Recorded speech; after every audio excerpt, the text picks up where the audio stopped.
the floor. Josh and Lacey Sandin have lived in this house at Fort Meade in Maryland for over 2 years. At first, it looked clean. Everything was blank, white walls.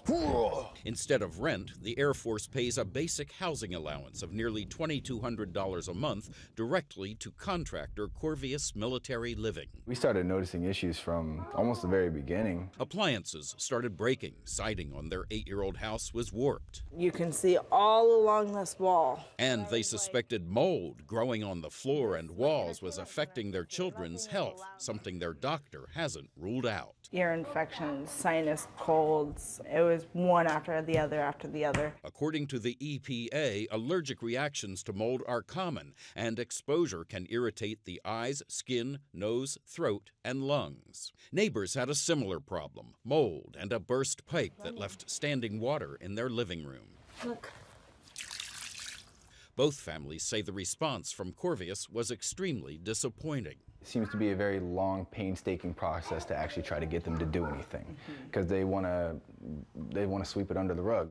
A spokeswoman for Corvius declined to discuss specific cases, but acknowledged the company had let down some residents and said that while mold is a minor problem, they will be hiring an expert to review the company's policies. It felt like people were screaming.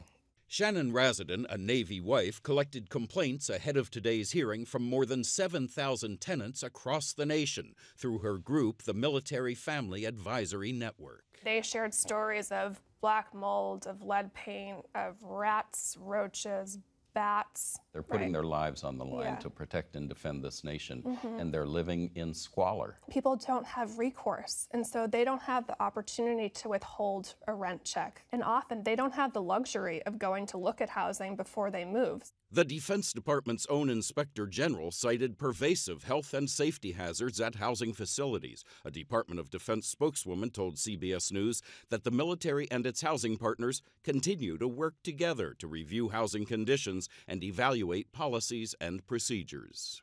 I don't think there's a lot of command support to address housing issues. Crystal Cornwall will testify before the Senate today. After experiencing issues with a contractor at Camp Pendleton, she helped organize a Facebook group that now has nearly 2,000 members. Those are termites. Sharing stories like this one, viewed more than 200,000 times. There is no way that any kind of service member can do their job when their family is not safe at home.